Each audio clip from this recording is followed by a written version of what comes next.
Welcome to World Insight with Li Tianwei. China's green development has been baked into the blueprint of a modern socialist country presented at the 20th National Congress of the Communist Party of China. Xi Jinping said China has made progress in caring for the environment over the last 10 years. He did stress the need for harmony between humanity and nature as part of the progress. He sought to speed up green development efforts with better pollution prevention and control and enhance the diversity ecosystems. He cited the goals of reaching peak carbon emissions by 2030 and carbon neutrality by 2060.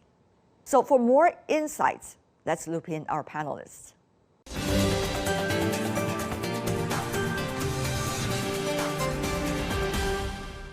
For China's green development in Washington, D.C., Wu Changhua, China Director of the Office of Jeremy Rifkin. In Beijing, Zhang Jianyu, Executive Director from BRI Green Development Institute. Ladies and gentlemen, welcome to the program. Now, the speech given by Xi Jinping, a big part of it features green development in China. How is it, in terms of significance, has to do with China's path of modernization? Well, we know the green development is not a new concept. Actually, for the past 10 years, you could argue one of the key feature and focus of the domestic development has been placed on green development. But I think the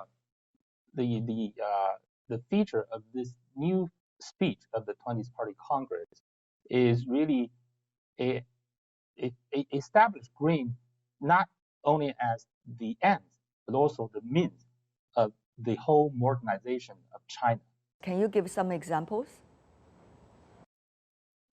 Well, sure. What I mean by the ends is, still we want to provide a clean and healthy environment, to our people. And I think that is part of the modernization goal that will continue to aspire, that has been identified in the speech. What I mean by the means is, the green is no longer just the green itself, but now whether it is the economic development, whether it's the social development, whether it is people's consciousness, whether it is the consumption, that you can see that green now is everywhere. And you can argue that green has become a more fully integrated driver into this whole transition. I think the speech definitely has sent a very significant signal. On one side, it further reconfirms China's dedication to clean energy transition or green development and combating climate change and protecting nature. In a much more complex cascading crisis, the world today. And if you look at the energy crisis, the food crisis, the geopolitical context that's disrupting the supply chain globally, the war, you name it, but China still will continue to honor its commitments. So that's very, very strong signal actually sent from the speech. In order to do so, China definitely started to embrace a holistic, systematic view about nature, the planet, and really paying attention to, on one side, to continue to reduce environmental footprints, particularly addressing air pollution, water pollution, and soil pollution. And in the meantime, actually enhancing we call it environmental handprints in terms of really addressing the nature remediation, recovery of nature, the ecosystems, so that will be able to support a more sound ecological context actually is to support our development and our existence. Why do they ask sometimes China cannot, achieve carbon neutrality by 2050 like most of the developed economies? From your perspective, why is China still looking at 2060 despite what you both have confirmed of the progress and commitment? Well, I think what strengthened my confidence from this new report is that the pragmatism that has been exercised in this new sort of a way of looking at. I can give you one example. one very novel concept that was introduced in the 14th five-year plan. But people have, I have to say, not so big confidence with this whole transition from the what we call the energy cap to the carbon cap.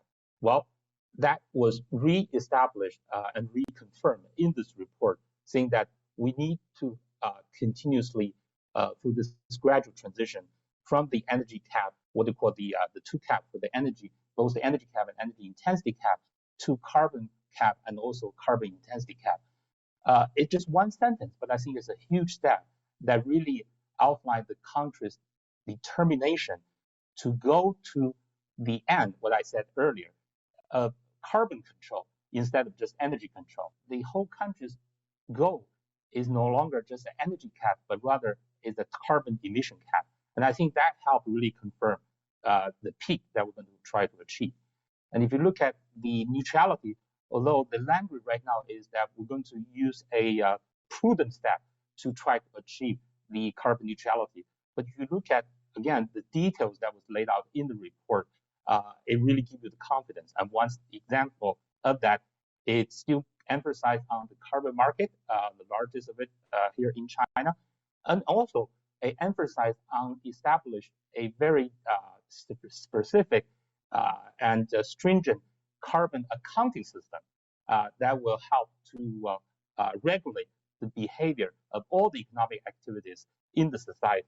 Ms. Wu, how much of the language that you read from the report shed a light on the concrete results that China committed earlier, and also China is likely to commit from now on? For example, about carbon.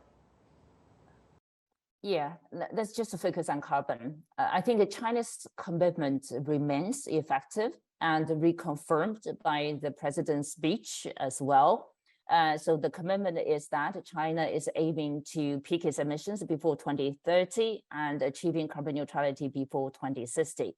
No matter how challenging that could be, the government, the country will continue to honor that. I think the question you asked is a reasonable one.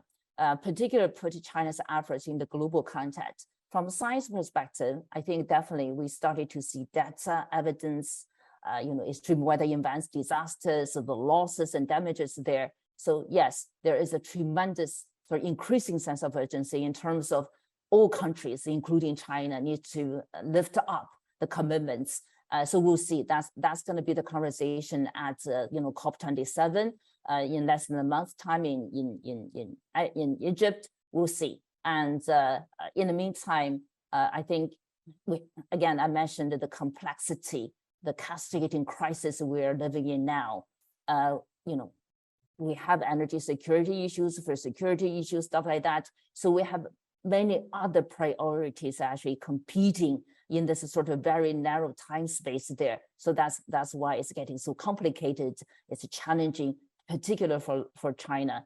At the global level, the narrative is more and more clustered around this by 2030, because if according to Paris Agreement, the scientists are saying in order to achieve carbon neutrality or net zero carbon by 2050, and so between now and 2030, globally, we need to halve, reduce 50% of the emissions by then. So we have barely 8 years actually in order to do so. On one side, whether that's going to be delivered or not, that remains a huge sort of question on the table. If you put China's commitment actually into that context, that's going to be major, major challenge, a major question actually, not only for China to look into, but also for the global community to look into. There has been a lot of talk about over the past 10 years. What actually has been this transformation of approach toward the green issue? China, the way China is looking at now, there are a few things actually already, everywhere, not only just now, but in the last 10 years, 10 years as well. We call it ecological civilization. That sounds very philosophical. So what does that mean in reality? There were 3 specific elements actually that sort of built into the policy frameworks there. One, we call it ecological red lines. If you look at the government's efforts in the last decade or so, we're trying making all the efforts, make sure to understand the boundaries, the red lines, right? And because we crossed many of them, so that's why we need to we need to retreat, withdraw actually from the footprints there. Secondly, first to add another point about the boundary, actually red line, that's impacting literally how we're going to use our lands, how we're going to protect nature, when we, where people will be settled down, where we're going to develop an infrastructure, where we're going to use sort of water resources, whatever. So that's how significant the first element. The second one is really around the pricing nature, right? Pricing natural resources. There's nothing free now, right? So there's always the price. Carbon, we're pricing carbon, we're pricing water, we're going to price in pretty much everything possible, right? We're moving towards a value nature. That's why that's driving nature-based solutions, because not only for the protection of ecosystems there, as we started the conversation, because the economy is embedded in nature, right? That nature provides the physical materials, the supporting system, actually, the value for our economic growth there. So that's the second. The third one actually is about ecological, we call it a compensation. Because China is a large country, we have very, very developed coastal regions, but also we have a central and western part of the country that's still less developed. So there's equity, fairness issue there. So that's why the policy you started to see policy, basically public, finance transfer, developed regions compensating developing regions within the country, so that we'll be able to grow our economy in the meantime, make sure we continue to protect nature and ensure the integrity, stability and the sustainability of nature there as well. So in a nutshell, I think this is the system already being sort of built, developed, embedded in reality, and will continue to improve.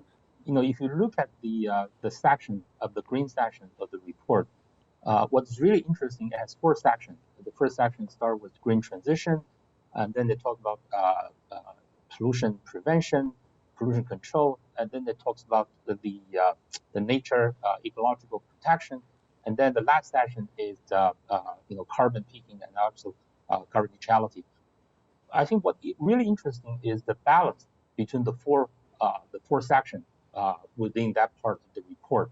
That the green is really being seen as the way to be integrated into all the aspects of the development. Green is gold, right? We really value nature.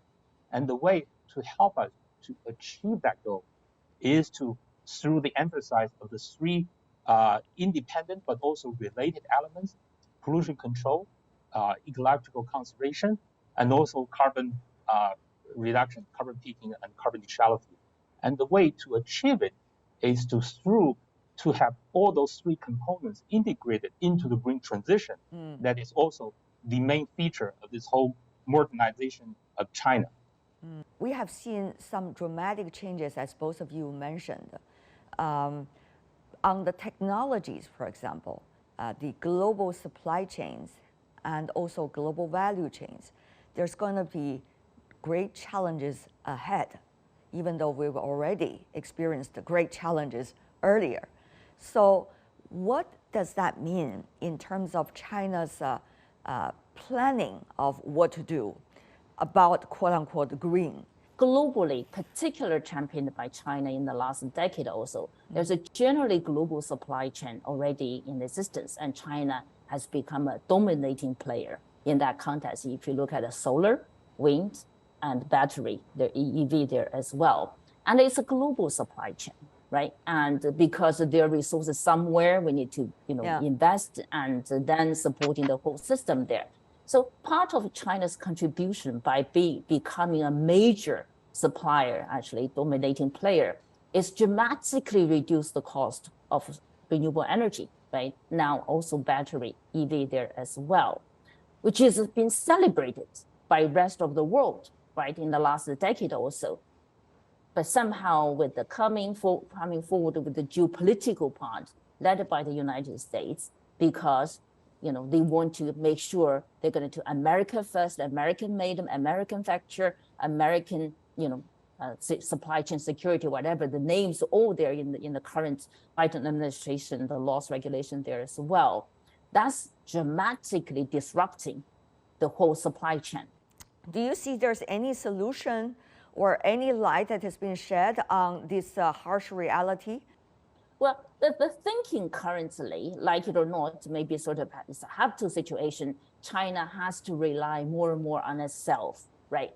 Rather than say, really expanding very aggressively global partnership. So China had, figured this is sort of on one side we had to rely self-reliance or self-sufficiency to a certain extent. In the meantime, trying to also expand, working with other parties actually globally in order to carry on, the efforts and delivering the clean energy or climate carbon goals there as well. Right.